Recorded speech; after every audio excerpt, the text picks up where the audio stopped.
여로보암에 대한 길을 우리가 같이 살펴보고 있습니다. 우리 삶의 중요한 전환점마다 선택이라고 생각을 하고 질문해 보면 좋겠다고 도전드렸습니다. 이게 다윗의 길이냐 아니면 여로보암의 길이냐. 하나님께서 흡족하게 여기시고 하나님께서 그에게 약속하여 주신 것을 그의 후손들까지 이어지게 하시는 축복의 길이며, 또 하나님께서 주목하시는 길이었던 다윗의 길을 가게 될 것이냐. 하나님께서 두고두고 악한 왕들, 하나님께서 심판을 말씀하셔야만 하는 순간들마다 거론되는 여로보암의 길을 갈 것인가. 그 길에 우리가 서서 하나님께서 원하시는 그 길을 따라서 순종해 나가며 반응해 나가고 싶습니다. 오늘 이 열왕기상 13장 말씀은 꽤 긴 메시지가 이제 이어지게 되는데, 그 중에 전반부를 읽은 것입니다. 여로보암이 왕국을 만들고 나서 이스라엘 백성들이 다시 예배를 드리는 것으로 인하여서 예루살렘으로 돌아가고 그렇게 왕래하다가 결국에는 다시 남유다로 다시 복귀하게 될까봐, 돌아가게 될까봐 그래서 만든 여러 가지 것들이 있었습니다. 제단을 만들고, 그리고 제사장을 뽑고, 그리고 절기를 만들고. 그런데 중요한 것은 자기가 이 모든 것들을 자기가 원하는 대로 만들었다는 것이죠. 그리고 그 첫 번째 분향하는 날처럼 보입니다. 제단에서 이렇게 예배하는 날처럼 보이는 그 예배 제사 지내는 그 기간 동안에 하나님께서 보내신 사람이 말하는 그런 장면을 우리가 보았습니다. 여러분이 자신이 만든 단에서 자신이 뽑은 제사장과 자신이 원하는 시간에 예배하고 있을 때 하나님께서 그곳에서 말씀을 하도록 하신 것이죠. 그리고 그가 하고 있는 일에 대한 하나님의 마음을 통렬하게 전달합니다. 저는 이것이 하나님께서 여로보암과 북이스라엘에게 주시는 마지막 경고이고 또 돌이키게 하기 위한 마지막 도전이라고 싶습니다. 이 말씀을 통해서 첫 번째로 주목하고 싶은 것은 하나님이 보내신 사람, 그가 유다에서부터 베델로 온 것에 대해서 같이 살펴보고 싶어요. 오늘 1절로 2절 말씀을 보면 이렇게 증거하고 있습니다. 여로보암이 제단 곁에 서서 막 분향을 하려고 하는데 바로 그때 하나님의 사람이 주님의 말씀을 전하려고 유다로부터 베델로 왔다. 그리고 그는 그 제단 쪽을 보고서 주님께 받은 말씀을 외쳤다. 제단아 제단아, 나 주가 말한다. 다윗의 가문에서 한 아들이 태어난다. 그 이름은 요시아다. 그가 너의 위에 분향하는 산당의 제사장들을 너희 위에서 죽여서 제물로 바칠 것이며, 또 그가 너의 위에서 그 제사장들의 뼈를 태울 것이다 라고 이야기하고 있습니다. 생각만 해도 끔찍한 이야기이지만 주목해 보고 싶은 것이 무엇이냐면, 지금 이들이 드리고 있는 예배 행위를 하나님께 드리고 있다라고 이야기하는, 하나님께 드리고 있다는 점을 먼저 떠올릴 필요가 있습니다. 하나님께 예배를 드리는데 우리를 출애굽에서부터 데리고 왔던 그 하나님이신데, 그 하나님께 예배 드리고 있다라고 하는 이 순간에 유다에서부터 베델로 보낸 그 사람이 하나님의 말씀이 이렇게 이루어질 것이다. 뭐 제사장들이 어떻게 되고 이제 이런 이야기를 막 통렬하게 이야기하고 있는 것이지요. 무엇을 같이 주목하고 싶냐면, 지금 이것은 하나님을 향한 예배 장소가 있는 제단, 하나님께 예배드리고 있는 시간. 그런데 그곳에 이 베델에는 하나님의 말씀을 가진 사람, 하나님의 임재를 나타내는 사람이 없었다는 거예요. 그래서 하나님께서 지금 이곳에서 하나님의 말씀을 전하기 위해서는 베델에는 사람이 없고 유다로부터 사람을 불러서 거기까지 걸어오게 해서, 그래서 하나님의 말씀을 대언하도록 했다라는 점입니다. 하나님께서 그곳에 선지자가 당연히 있었지 않겠습니까? 하나님께서 이미 그에게 사용하셨던 말씀, 또 이 메시지가 이제 뒤로 이어지면서 등장하게 될 늙은 선지자와 관련된 이야기도 나오게 될 텐데, 그곳에 선지자가 있다 하나 하나님의 말씀을 들은 사람이 없어요. 하나님의 말씀을 외친 사람이 없어요.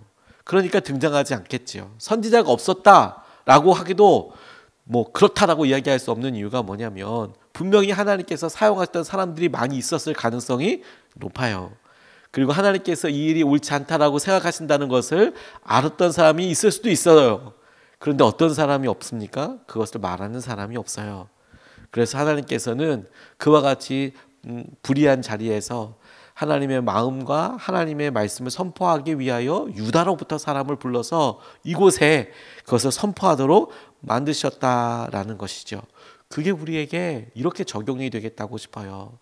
하나님이 우리를 부르신 이곳, 하나님께서 우리를 부르신 우리의 직장, 우리의 가정, 그곳에 하나님의 말씀을 전하는 사람이 있는가?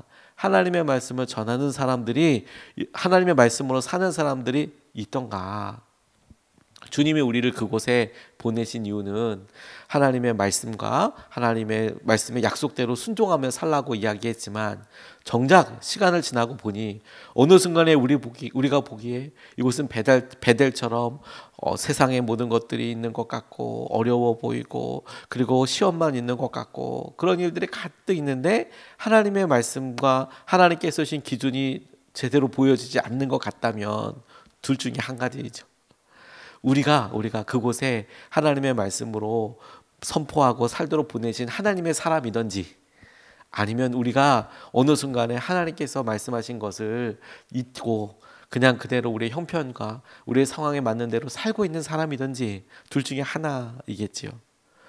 주님은 우리가 살고 있는 모든 곳에 하나님의 뜻이 이루어지기를 원하고 하나님의 기준대로 살게 되기를 원하신다고 싶어요. 그 일을 위해서 때로는 우리에게 어려운 순간도, 때로는 우리의 삶의 여러 고난도 사용하시고 이끌어 주시고 붙잡아 주시는 것이죠. 주님께서 우리를 말씀과 은혜의 통로로 쓰시는 것에 대해서, 하나님께서 보내셔서 그곳에 사람을 세우시고 이곳에 하나님의 말씀이 선포되게 하고 하나님의 말씀대로 순종하는 사람이 있고, 그것을 통해서 하나님이 여전히 이곳에 계획을 가지고 계시고 하나님이 함께하고 계신다라는 것을 드러내는 통로로서 우리가 잘 살고 있느냐, 혹은 우리가 그것에 있어서 하나님의 마음 앞에 직면해야 할 상황인 것이냐, 이게 중요하다고 싶어요. 그리고 저는 100% 우리 모두가 하나님께서 바로 이곳에 우리를 불러주시고 이끌어주시는 하나님의 사람이라고 싶어요. 하나님의 보내신 사람. 삼일교회를 담임하시는 송태근 목사님이 어느 교회 집회를 인도하러 갔다가 그 교회 목사님이랑 교제하다가 그 목사님에게 있었던 귀한 사연, 간증 한 가지를 듣고 이런 이야기를 적어 놓으셨더라고요. 이분이 충청도 출신의 시골에서 이렇게 신앙생활을 시작하셨는데, 본인이 주일학교 교사 때 있었던 일이랍니다.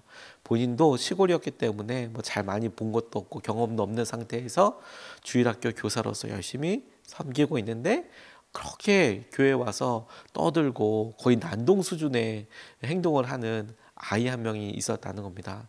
조용히 하라고 타일고 함께 있고 이렇게 안아주고 막 그래도 거의 난동 수준인 거예요. 소리 지르고 막 뛰어다니고, 그리고 무엇보다도 이 아이가 지금 이 선생님이 화가 난 건지 아니면 타이르는 건지 장난하는 건지 이걸 잘 구분을 못하는 것 같아요. 처음서부터 화내고 이런 사람 선생님이 어디 있습니까? 잡아놓고 그러지 마 이렇게 얘기하지만, 그게 타이른다고 생각하는 거라고 생각했는지 막 돌아다니고, 조금 더 강한 어조로 그렇게 하지 마 그래도 막 똑같이 돌아다니고, 그게 어떻게 통제가 되지 않으니까 그런 매주마다 예배를 드릴 수 없을 만큼 너무 반복이 되니까 몇 번 혼도 내보고 그러다가 결국에는 너 나가 이렇게 이야기를 했대요. 너 한 번만 교회 앞에 왔다 갔다 하면 어신도 하지 마. 근데 그런데도 아이는 뭐 계속 상관없이 계속 그렇게 돌아다니는 거죠. 뭐라 마라 해도 똑같이 이렇게 와서 막 그렇게 하고. 근데 그렇게 싸움하다가 결국에는 그 아이가 안 나오게 됐대요. 자기는 이제 그런 줄만 알고 그 시기를 넘어갔는데, 나중에 이분이 이제 일남일녀를 두었고, 그 일남일녀 중에서 본인이 이제 목회자가 되고, 그리고 이제 사역을 이제 하게 되는 과정을 하다 보니 이게 정말 눈으로 넣어도 아프지 않을 것 같은 딸아이가 한 2살 되기 시작하니까 조금 이상하더라는 거예요. 뭐냐면 정말 예쁜 딸아이가 어느 날 이름도 이렇게 믿음으로 이렇게 지어놓고 그랬는데, 이상한 증상가 나타나면서 얘가 부모의 말을 잘 듣지 않고 또 기운도 감당할 수 없고 특정한 행동을 계속 반복하고, 이게 뭐 그냥 한 번, 두 번, 10번이 아니라 3시간, 5시간씩 막 이렇게 반복하고, 막 어떨 때는 옷을 벗어 던지고 예배당 돌아다니고 뭐 동네를 돌아다니고 뭐 이런 일이 있으니까 이제 병원에 가보게 된 거죠. 그리고 그때 이제 자폐라는 것에 대해서 알게 됐대요. 너무 마음이 본인이 아프고 어떻게 해야 할까 그렇게 하다가, 이 아이를 도저히 어떻게 목회를 하면서 키울 수는 없겠다 싶어서 입양을 보내기로 했대요. 그래서 친자 포기각서를 쓰고 이제 애를 보내려고 하는데, 그 포기각서를 눈앞에 딱 듣는 순간 하염없이 눈물이 그렇게 많이 나더랍니다. 목사로서가 아니라 아버지로서 도저히 사인을 못하겠더래요. 그리고 그게 중심이 돼서 처절한 회개가 나왔답니다. 내가 좋은 아빠가 맞나? 내가 사랑하는 사람이 맞나? 내가 이렇게 연약하고 부실한 아이지만 내가 낳은 아이를 내가 제대로 키워야 되는 거 아닌가? 이렇게 고민하면서 생각을 하다 보니까 회개가 그렇게 일어나는데, 눈물로 회개를 하는 중에 섬광처럼 떠오르고 하나 들어왔던 생각이 뭐냐면, 총각 때 시골에서 주일학교 하면서 그렇게 막 힘들게 했던 그 아이도 지금 우리 딸아이가 같았나 보구나. 그땐 자기가 시골이어서 몰랐고, 그런 아이를 많이 보지 못하고 처음 보았기 때문에 전혀 상황도 몰랐고, 자기의 말을 안 듣는다고, 자기를 비웃는다고 그렇게 생각을 했는데, 그게 아니라 그 아이도 자신의 딸 아이처럼 어디가 아팠나 보구나. 내가 그걸 몰랐구나. 그래 너무너무 미안하고, 자신이 그렇게 했던 행동들에 대해서 정말 눈물로써 회개하게 되고 그랬다는 거예요. 그래서 이분이 이 부실한 아이를 우리 집안에 보내셨을 때에 이 딸을 통해서 정말 이 땅에 이루실 하나님의 일이 있겠구나 라고 싶어서 기도하다가 사재를 다 털어서 강원도 경계선 부근에 텃밭을 사고 복지시설을 만들고, 그 복지시설을 하면서 이제 아이들과 함께, 그런 장애를 갖고 있는 사람들과 함께 살아가는 그런 결단을 하셨고, 그 모임에 가서 이제 설교를 하시면서 목사님과 교제를 하게 되셨다는 거예요. 하나님께서 우리에게 때로는 고난과 때로는 어려움으로 여러 상황들을 만나게 하세요. 그런데 여러분, 그때 우리가 떠올릴 수 있습니다. 그게 바로 순간에 반응할 수도 있고 때로는 시간이 걸려서 반응할 수도 있어요. 근데 하나님의 관점에서는 반드시 하나님의 말씀을 가진 사람이 하나님의 말씀대로 순종하고 살아갈 사람이 필요하시다라는 거예요. 베델에 사람이 없어서 유다로 사람을 불러서 그곳에서 말씀을 전하게 하시는 것처럼, 하나님께서 우리가 있는 곳에 우리가 꼭 필요해서, 하나님의 말씀과 하나님의 말씀대로 사는 사람이 꼭 필요해서 우리를 불러주시고 그곳에 있게 해주신 거예요. 우리가 오늘도 우리 삶에서 사명을 다하는, 그렇게 살아야겠다고 다짐해 봅니다. 두 번째로 징표를 주신 이유에 대해서 주목하게 되었어요. 주님께서 이런 일을 하는데 징표를 주세요. 3절로 6절까지의 말씀을 보면 이렇게 증거합니다. 바로 그때에 그는 한 가지 징표를 제시하며 이렇게 말하였다. 이것은 나 주가 말한 징표다. 이 제단이 갈라지고 그 위에 있는 재가 쏟아질 것이다. 여로보암 왕은 하나님의 사람이 베델에 있는 제단 쪽에 대고 외치는 말을 듣고 제단 위로 손을 내밀어서 저자를 잡아라 하고 소리를 쳤다. 그러자 그 사람에게 내어뻗은 여로보암의 손이 마비되어서 다시 오므릴 수 없었다. 그리고 곧 이어서 하나님의 사람이 주님의 말씀으로 제시한 징표대로 그 제단은 갈라지고 그 제단으로부터는 재가 쏟아져 내렸다. 그러자 왕은 하나님의 사람에게 제발 그대의 주 하나님께 은총을 빌어서 내 손이 회복되도록 기도하여 주시오 하고 청하였다. 하나님의 사람이 주님께 은총을 비니 왕의 손이 회복되어서 예전과 같이 되었다고 묘사하고 있습니다. 이후에 이것이 계속 이어지게 되는데, 그 중에서 이 징표라는 말과 이 징표로 보여주신 행동의 의미를 주목하게 됩니다. 하나님 항상 예배하고 있는데, 제사를 한참 드리고 있는데 그 제단이 무너질 거라고 이야기를 하니 기가 막히겠죠. 여로보암이 저 사람 잡으라고 이야기할 때 그 뻗었던 손이 오므러지지 않았다라는 거예요. 그러니까 당장 몸에 변화가 있으니까 덜컥 겁이 나고, 그렇게 예언했던 하나님의 사람에게 이 손을 좀 낫게 해달라고 이야기해서 기도했더니 나았다. 징표대로, 그러나 우르르 제단이 무너지고 했던 그런 이 모든 일들이 다 사실 징표이죠. 그런데 여러분, 다윗의 길, 여로보암의 길을 이야기할 때 하나님께서 여로보암이 지금 하고 있는 이런 여러 일들과 의미들을 모아서 여로보암의 길을 가는 거다. 그것이 다 여로보암의 길이다. 처음부터 여로보암이 그냥 결단하고 하나님께서 미워하시고 싫어하신 길을 간 게 아니고, 처음에는 그도 다윗의 약속을 받고 처음에는 그도 왕이 되어서 열심히 해보려고 했지만, 정작 살아계신 하나님께서 언약하시고 인격적인 하나님이라는 걸 놓치고 나니까 막 신상도 만들고 제단도 만들고 뭐 예배 시간도 만들고 별의별 거 다 하는 것 아니겠습니까? 자, 그랬으면 하나님께서 심판, 그 여로보암 바로 죽이고 딴 사람 세우고 이렇게 나갈 것 같지 않습니까?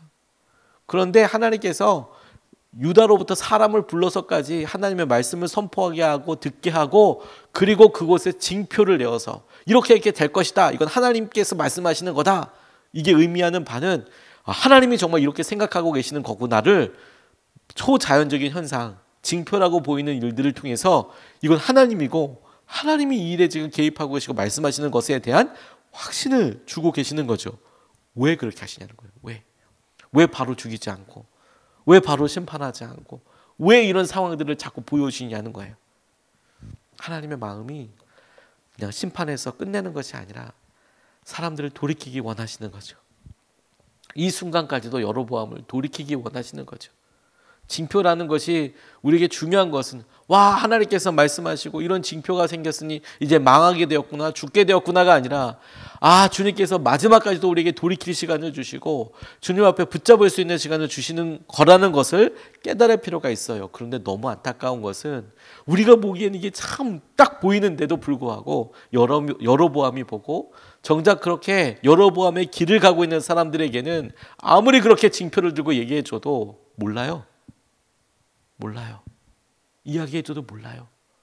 우리 생각에는 세상의 뜻대로 하나님이 기뻐하시지 않는 일을 그냥 하면서 계속 살다가 마지막 순간에 하나님을 아주 기적적으로 딱 믿고 변화되고 마지막 순간에 세례받고 혹은 말씀 믿고 그러면 될 거라고 생각하지만 안 돼요. 그게 안 돼요. 성경에 있는 모든 사람들 보면 안 돼요. 그 순간에 그렇게 하나님을 믿게 되지 않아요. 정말 주님이 선택하시고 붙잡은 사람이 아니면 그렇게 안 돼요. 그러니까 우리가 이것을 보고 마음에 중요한 기준을 삼게 되는 거예요. 징표, 하나님께서 보여주시는 이런 경고의 사인들이 마지막까지 주님이 우리를 돌이키시기 위한, 여로보암을 돌이키시기 위한, 북이스라엘 사람들을 주님 앞에 돌아오게 하기 위한 통로인 거구나. 하나님께 불러주시는 거구나. 우리 가운데 보이는, 환경에 보이는 여러 일들을 주목하고 반복적으로 보이고 무너지는 일이 있다면 이거 하나님께서 우리를 깨우시고 일으키시고 붙잡아 주시는 거구나. 왜요, 여러분? 우리가 늘 우리의 삶에 특정하게 어떤 부분은 믿음으로 훌륭하게 넘어섰는데 어떤 부분은 늘 우리가 연약하고 어떤 부분은 늘 넘어지기도 해요. 포샤 넬슨이라는 어떤 가수라고 하는데 짧은 5장의 자서전에서 5 이렇게 문단으로, 각각 다르지만 시가 아니라 문단으로 자기에게 있었던 일을 그냥 짧게 이렇게 묘사한 글이 하나 있는데 이렇습니다. 나는 길을 걷고 있었다. 길에는 깊은 구덩이 있었다. 난 그곳에 빠졌다. 난 어떻게 할 수가 없었다. 그건 내 잘못이 아니었다. 길을 찾는데 한참의 시간이 걸렸다. 2번째 문단이, 나는 똑같은 길을 걷고 있었다. 길에는 깊은 구멍이 있었다. 난 그걸 못 본 척했다. 난 다시 그곳에 빠졌다. 똑같은 장소에서 또다시 빠진 것이 믿어지지 않았다. 하지만 그건 내 잘못이 아니었다. 그곳을 빠져나오는데 또다시 오랜 시간이 걸렸다. 3번째 장면, 나는 똑같은 길을 걷고 있었다. 길에는 깊은 구덩이 있었다. 난 미리 알아차렸지만 또다시 빠졌다. 그건 이제 하나의 습관이 되었다. 난 비로소 눈을 떴다. 내가 어디 있는가를 알았다. 그건 내 잘못이었다. 난 얼른 구멍에서 빠져나왔다. 4번째, 나는 똑같은 길을 걷고 있었다. 길에는 깊은 구멍이 있었다. 나는 그 둘레로 지나갔다. 5번째, 난 이제 다른 길로 다니고 있다. 단순해 보이지만 우리가 우리 삶에 무너지는 게 똑같아요. 매번마다 무너져요. 거기에 무너져요. 무너질 거 알면서 글로 가요. 또 무너져요. 나와요. 한참 시간을 그냥 보내요. 그러고 나서 또 나왔어요. 근데 또 가서 또 빠져요. 하나님께서 계속해서 그거 피하는 거야. 그건 하나님의 뜻이 아니야. 아니면 하나님께서 이렇게 인도하고 계시는 거야. 징표로 보여주시고 우리를 돌이키시죠. 그런데 그 빠져서 힘들어하면서 우리는 하나님 날 버리신 거야. 하나님께서 내게 어떻게 이렇게 하실 수가 있어? 환경과 상황으로 우리에게 얼마든지 말씀하실 수 있어요. 여로보암에게 하나님께서 이런 징표를 주시고 말씀해 주시는 것은 그를 돌이키시기 위해서, 하나님께서 붙잡아 주시기 위해서, 우리 삶에 그런 여러 일들이 여전히 우리에게 함께하고 있습니다. 이걸 붙잡아야 해요. 체면이나 이런 게 무슨 상황이 있어요. 하나님께서 하시는 말씀과 그 은혜를 따라가면 되는 거죠. 2가지 말씀을 같이 나눴습니다. 첫 번째, 하나님이 보내신 사람. 그게 우리예요, 우리. 베델에 사람이 없어서 유다에서부터 사람 보내서 거기에 말씀 전하게 할 사람, 그 사람이 우리입니다.